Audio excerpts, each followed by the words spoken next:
नाज़रीन, नमाज के अंदर कुल कितने फ़र्ज़ होते हैं? नमाज के अंदर जो फ़र्ज़ हैं इनका मतलब क्या होता है, ये आज मैं आपको बताने वाला हूँ। अस्सलामु अलैकुम वरहमतुल्लाहि वबरकातुहू। मैं मोहम्मद मुस्लिम रज़ा हशमती, आप देख रहे हैं अस्करी चमन।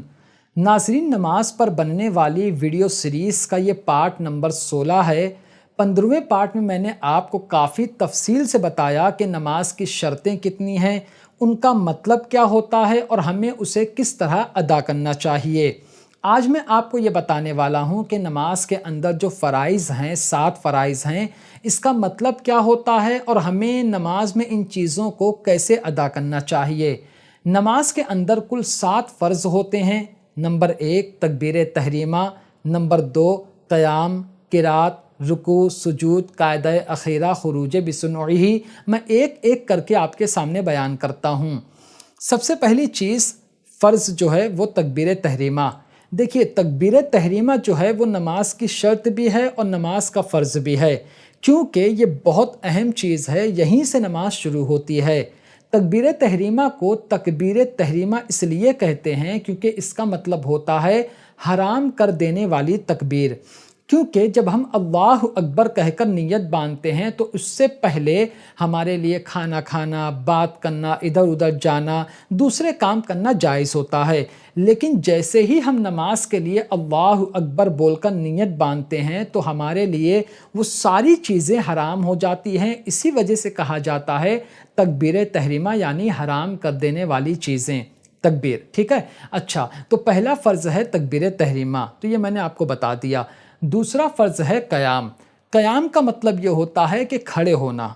ठीक, फ़र्ज़ नमाज या वाजिब नमाज को आप कभी भी बैठ कर नहीं पढ़ सकते। हाँ, वो लोग जिनके अंदर शरई उज़्र है, जो मैं इंशाअल्लाह कभी बयान करूँगा, वो बैठ कर पढ़ सकते हैं। बाकी तो आप फ़र्ज़ नमाज या वाजिब नमाज को बैठ कर पढ़ ही नहीं सकते, क्योंकि नमाज का फ़र्ज़ है और आप बग़ैर उज़्र के फ़र्ज़ छोड़ोगे तो आपकी नमाज होगी ही नहीं। याद रखना, यहाँ पर भूल कर वाजिब छूटेगा तो सजदा सहव करने से नमाज हो जाएगी, लेकिन भूल कर या जानबूझकर अगर कोई फ़र्ज़ छोड़ दे तो फिर तो नमाज सजदा सहव करने से भी नहीं होगी। ठीक है, नफ़ल आप बैठकर पढ़ सकते हैं। आजकल तो एक माहौल बन गया है कि मतलब ज़रा सा कुछ हुआ तो बैठकर नमाज़ पढ़ना है, कुर्सी पर बैठकर नमाज़ पढ़ना है। हर एक के लिए शरीयत ने मसला रखा है तो उसी हिसाब से करना चाहिए।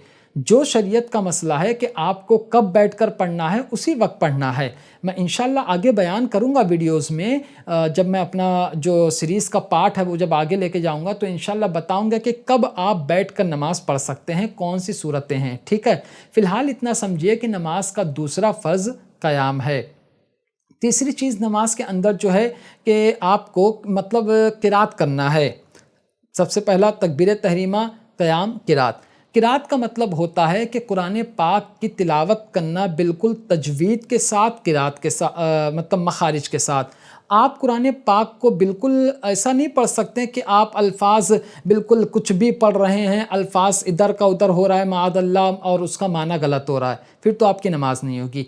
इसी वजह से क़िरात का मतलब ये होता है कि आप कुरान पाक को इस तरह पढ़ें कि एक एक लफ्ज़ बिल्कुल साफ ज़ाहिर हो। मिसाल के तौर पर आप पढ़ रहे हैं अल्हम्दुलिल्लाहि रब्बिल आलमीन अर्रहमानिर रहीम मालिकि यौमिद्दीन। जल्दी जल्दी नहीं पढ़ना है अल्हम्दुलिल्लाह रब्बिल आलमीन अर्रहमानिर रहीम माअज़ल्लाह, इस तरह तो ये हराम है इस तरह पढ़ना।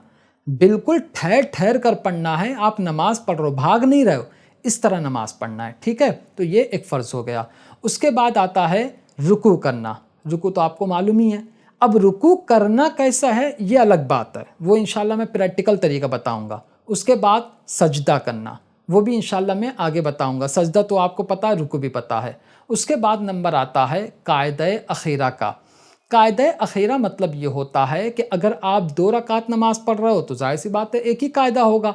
4 रकात नमाज पढ़ रहे हो तो उसमें 2 कायदे होते हैं। कायदे का और आसान कर दूं, मतलब जहाँ पे हम अत्तहियात पढ़ते हैं ना, उसे कायदा कहा जाता है। तो जो आखिरी वाला कायदा है जहाँ पे हम अत्तहियात पढ़ते हैं, दरूद इब्राहिमी पढ़ते हैं, दुआ मासूरा पढ़ते हैं, फिर सलाम फेरते हैं, उसे कायदा अखीरा कहा जाता है। तो वो भी नमाज के अंदर फ़र्ज़ है। ठीक है, अगर वो भूल कर छूट गया तो आपकी नमाज नहीं होगी। अब उसके बाद आखिर में नंबर आता है خروج بسنعہ، اس کا مطلب آسان لفظوں میں آپ کے سامنے بیان کر دوں کہ نماز جب مکمل ہو تو آپ سلام پھیر دیں۔ یہی مطلب ہے خروج بسنعہ کا کہ آپ نماز پڑھیں السلام علیکم ورحمۃ اللہ، اب آپ نماز سے نکل گئے۔ ٹھیک، اس سے پہلے آپ کو بات کرنا، کھانا پینا، ادھر ادھر جانا اور دوسرے کام کرنا یہ حرام ہے، لیکن جیسے آپ خروج بسنعہ کریں گے یعنی سلام پھیریں گے، فوراً آپ نماز سے نکل گئے، اب آپ کو ذکر کرنا ہے، جو بھی کرنا ہے آپ کر سکتے ہیں۔ ٹھیک ہے، یہ ہر نماز کے ساتھ ہوتا ہے۔ تو نماز کی جو شرطیں ہیں، نماز کی جو فرضیں ہیں، آپ کوئی بھی نماز پڑھیے سب میں برابر ہوتی ہے، لیکن سوائے نماز جنازہ کے، لیکن طریقہ الگ ہوتا ہے نماز پڑھنے کا۔ ٹھیک ہے، سنت پڑھو گے اس کا طریقہ الگ ہوتا ہے، فرض پڑھو گے اس کا طریقہ الگ ہوتا ہے، واجب پڑھو گے اس کا طریقہ الگ ہوتا ہے، لیکن یہ جو چیزیں ہیں یہ ساری نمازوں میں ایک دم برابر ہوتی ہیں۔ تو میں نے آپ کے سامنے مختصر طور پر بیان کیا کہ نماز کے اندر جو فرض ہیں، تکبیر تحریمہ، قیام، قرات، رکوع، سجود، قاعدہ اخیرہ، خروج بسنعہ، ان تمام چیزوں کو بیان کر دیا۔ اب انشاءاللہ تبارک و تعالی اب میں بیان کروں گا کہ نماز کی سنتیں کیا ہیں، نماز کے واجبات کیا ہیں، نماز کن چیزوں سے مکروہ ہو جاتی ہے، نماز کن چیزوں سے ٹوٹ جاتی ہے۔ انشاءاللہ جب یہ سب بیان ہو جائے گا تب میں آپ کو نماز کا طریقہ سکھاؤں گا، کیونکہ جب تک آپ کو یہ باتیں نہ معلوم ہو تو آپ صحیح طور پر نماز کو نہیں سیکھ سکتے ہیں۔ امید کرتا ہوں یہ پارٹ آپ کے لیے کافی بہتر ہوگا، کافی چیزیں آپ نے سیکھی ہوں گی۔ تو آج کی ویڈیو میں صرف اتنا ہی۔ السلام علیکم۔